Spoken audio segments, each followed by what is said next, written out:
Fala galera, minha na área. Bom, hoje escolhi um tema aqui que eu acho interessante. La review. La review como fermento, vai lá, fermento. Ok? Ok, vamos falar um pouquinho do fermento. Certo? O fermento biológico é um ser vivão, ser vivo, sim? Um champignon, não? Um champignon, chama aí um. Como a gente diz isso aí, rapaz? Um cogumelo, a gente chama cogumelo.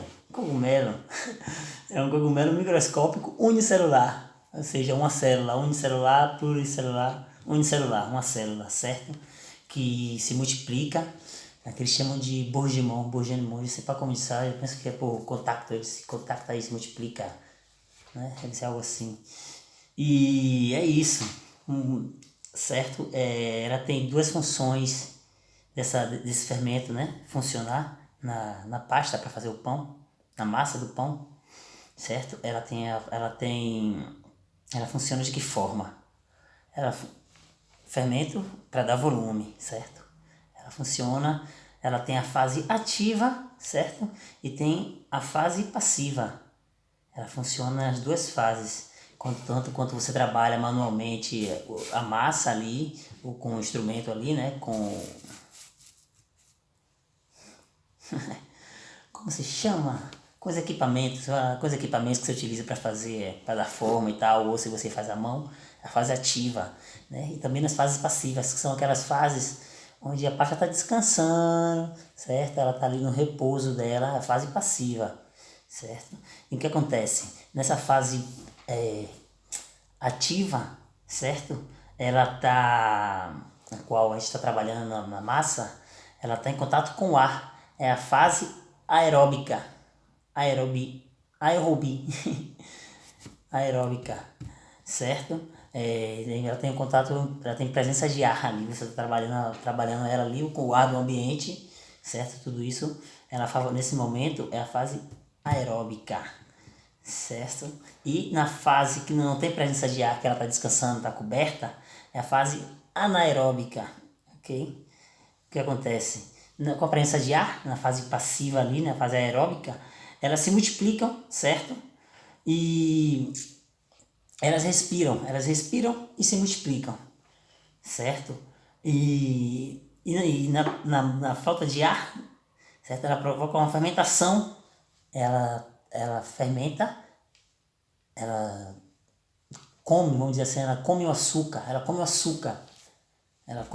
para poder ter essa fermentação, certo? E provoca essa reação química, né? Que libera substâncias como o etanol e o CO2, que é o gás carbônico, certo?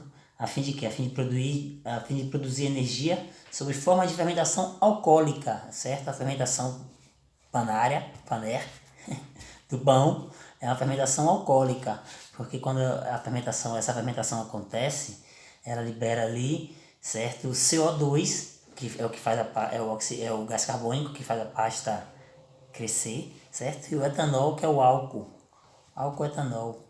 Então, é uma fermentação alcoólica, ok? E geralmente uma célula de fermento, ela morre entre 55 e 60 graus, certo?